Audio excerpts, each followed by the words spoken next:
Parla tifoso dell'Azzurra. È un piacere averti di nuovo qui sul nostro canale di notizie dedicato al nostro amato club. Oggi abbiamo informazioni interessanti e analisi interessanti da condividere con te.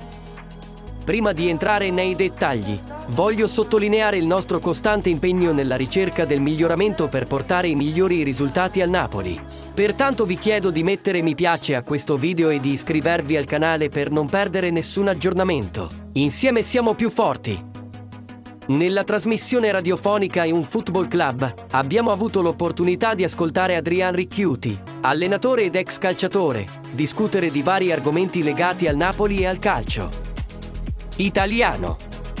Innanzitutto Ricchiuti ha affrontato il difficile compito di bissare il successo della scorsa stagione in Champions League.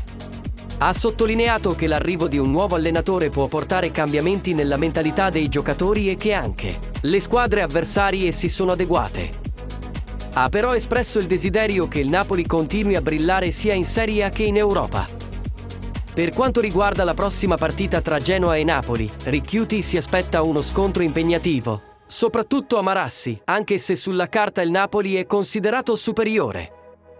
Ha parlato anche del ruolo di Retegui nel Genoa e nella nazionale argentina, sottolineando l'importanza di dare al giocatore il tempo di adattarsi al calcio italiano. Alla domanda sulla crescita del calcio sudamericano rispetto a quello italiano, Ricchiuti ha sottolineato la passione degli argentini per la nazionale ed ha elogiato il lavoro di Scaloni nella costruzione di un gruppo solido.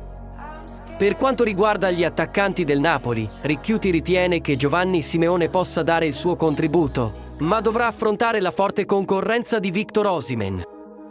Infine si è soffermato sul ruolo più adatto per Giacomo Raspadori, evidenziando la necessità di trovare la giusta posizione per il giocatore all'interno della squadra.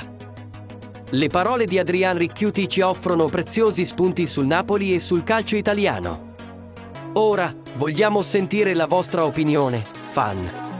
Come vedi la prossima stagione del Napoli? Che aspettative hai per i giocatori citati da Ricchiuti?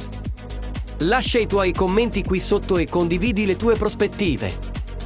E non dimenticare di mettere mi piace e iscriverti al canale così possiamo continuare a offrirti le notizie e le analisi più rilevanti dal Napoli. Insieme continueremo a sostenere e accompagnare il nostro club verso il successo. Forza Napoli sempre!